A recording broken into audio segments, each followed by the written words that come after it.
You join me in front of the new i30N, so this is the 6-speed manual here, and I'm also going to try the DCT as well, so both variants. 280 horsepower, really excited to be here, really excited to check out the car. This is the i30N, so a lot more serious. The work that they kind of put into this, the testing on the Nürburgring, really does sort of, you know, you'll see the results. I'm really looking forward to driving it. You get much bigger discs as well than say like the i20N, proper serious on Pirelli tyres. Looks good. We got the sport back here as well just to kind of compare. But yeah, this is just the normal hatch. You get the twin sort of pipes on the back. Oh, it's really nice. The thing with this one is you do get like lightweight seats, which is cool. These hot hatches, they're just still so special because, you know, I know everything's going electric, and you know, I'm looking at a load of, if you can just about see behind me, a load of like electric cars there, the Ioniq 5, which I'm also trying, but there's still always a place for me for like these hot hatches, whether it's like your SUV type one with the Kone N, the i20N, or the i30N. I still think they're really special cars, and you know, let's not forget about them. Maybe more for a special drive in sort of 5 or so years time, but even today in 2022 I still think they make sense. You know, interesting to see what you think. Obviously this kind of competes with the likes of, you looking at like the Focus ST, front wheel drive, lightweight, good fun. Hasn't got an all-wheel drive system, so that will make it more interesting to drive. More of, I suppose, like your proper hot hatch. Interested to drive this and check it out and kind of share it with you further. So this is the new DCT version of the i30N as well. So yeah, interested to try that, compare it to the manual. Weighs a little bit more. I think you're looking at about another sort of 50 kilos on top of, say, like the manual version over there. Interesting to see how that completely changes the driving dynamics when I sort of get a chance to take out for a drive. So yeah, really cool, really looking forward to it. 6-speed manual, this one. Seats look almost like a bucket type seats. I believe these are the lightweight seats that you can spec as an option. So that would be really interesting to try and check out. 6-speed manual again, 3 pedals. So this is the i30N Sportback, and I just wanted to kind of show you a little bit of the differences you kind of get in like the actual airiness, I suppose, inside. It doesn't feel too bad actually. I thought it'd be a lot more cramped. Obviously you get a sloping roof line, might be a little bit more difficult in the back. Let's see if we just head to there. Yeah, it's a little bit more tighter, but you kind of expect that in this type of car. So i30N in a DSG, this is going to be really interesting to see what it's like. I believe this has like adaptive dampers as well. Let's have some fun. So obviously I spent a lot of time driving GTIs and club sports. So how's this going to compare?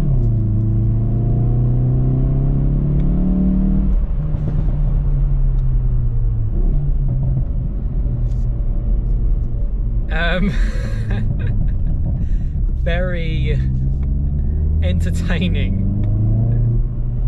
A lot of traction, a lot of noise. Brakes feel very strong, very good.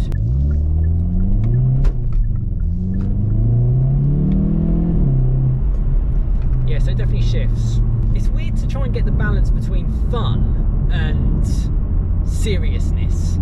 And I'll be honest, I think these Hyundais, they edge towards the seriousness, which isn't a bad thing because they're very capable cars. Even that i20N, you'd expect it to be a load of fun, which it is. Okay, so yeah, the diff. Yeah, so mechanical diff drags you round.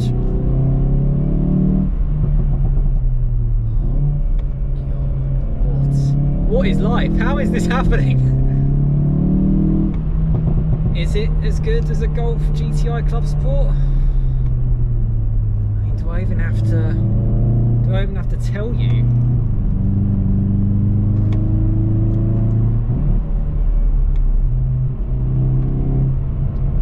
Paddles feel really premium actually.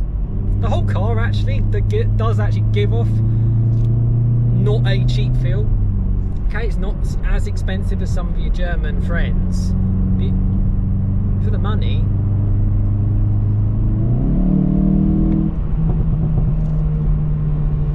right, this is a real game changer for me.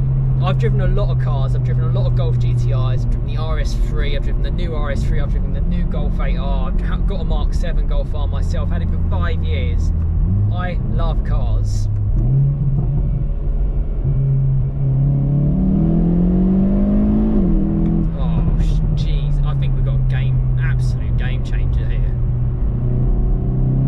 I don't think I've driven a front wheel drive car that hooks up as well as this. think for me personally, I think the looks, I'd probably prefer the Sportback. But nothing defeating how it drives. All the motorsport kind of heritage stuff as well is really quite exciting for me, for Hyundai. It's a new brand, let's be honest. 10 years ago, I wouldn't have even looked twice at one of these.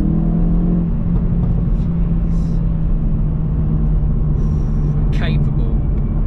That's my main word of the day on this. It's like playing the trumpet.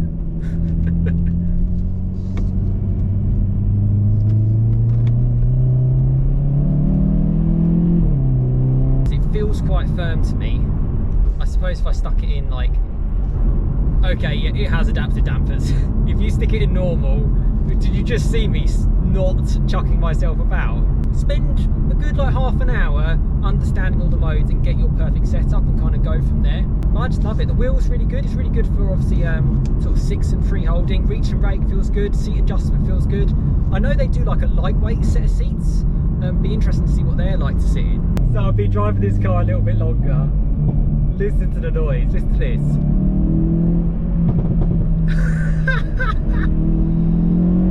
Who said 2022 had to be boring, eh?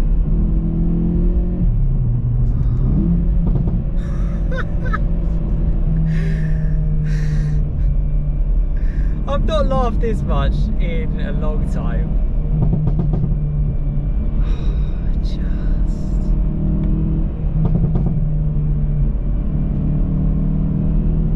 What's right? Stock exhaust.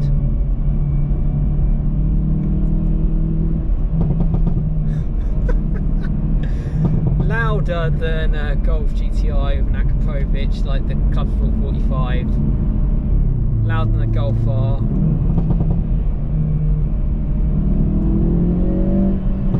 It looks up.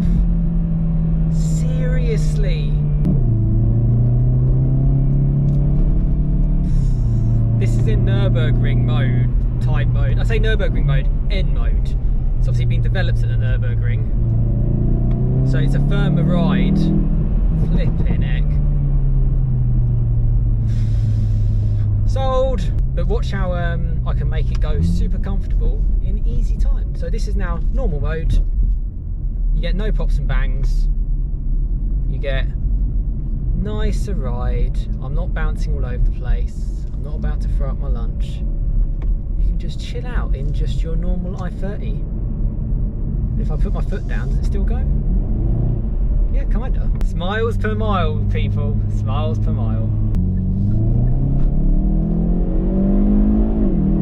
So is it quick enough? Yes.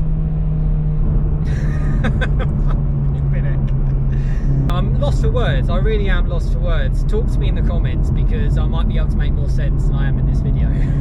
I'd probably have this over a Club Sport. Mark 8 Golf GTI Club Sport. I'd probably have this. You get like this huge jolt on upshift and it shoves the wheel so aggressive. It's like temper tantrums going on in here. Oh, I love it. It's a brilliant car.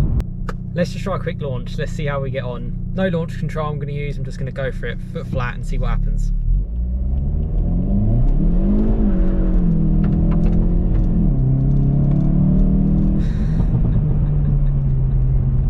It skids.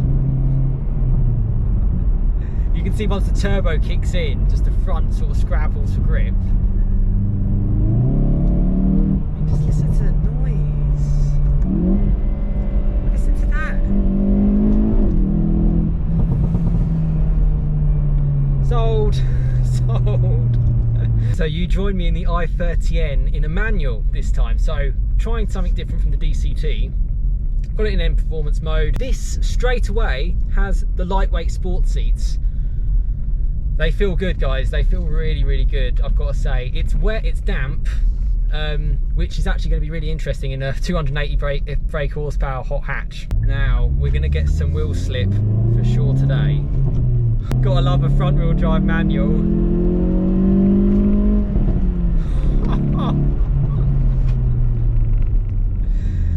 Oh, the grin factor's there. Obviously, the simple factor is with a manual gearbox, it's more engaging. Basically, it feels very crisp. It feels very similar actually to the i30N that I drove as well. Really, really nice. Nice noises. Smile for days.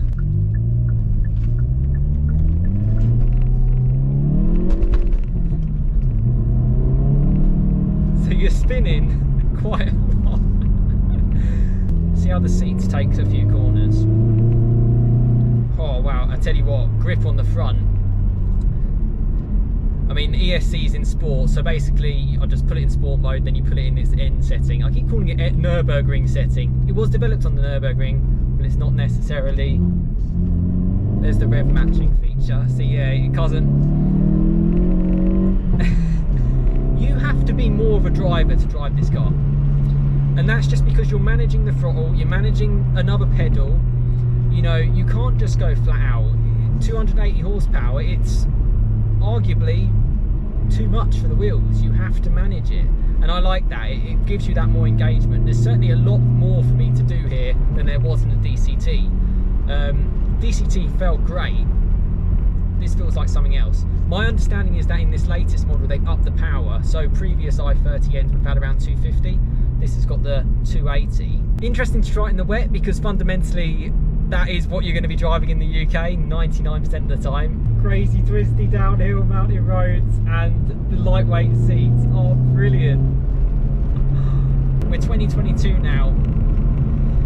I'm glad they still make manuals. I'm still glad they still make hot hatches like this with petrol engines, but it's short-lived, I think.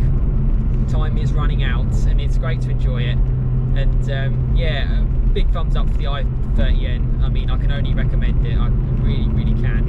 And I've driven a lot of like decent GTI Club Sports, and yeah, I'd pick this one for a fun drive any day of the week. Any day of the week. Super fun. A lot of emotion in these cars. I didn't expect that. Very technical and clinical and serious. Still fun. Have a little bit of character about them, a bit of their own identity.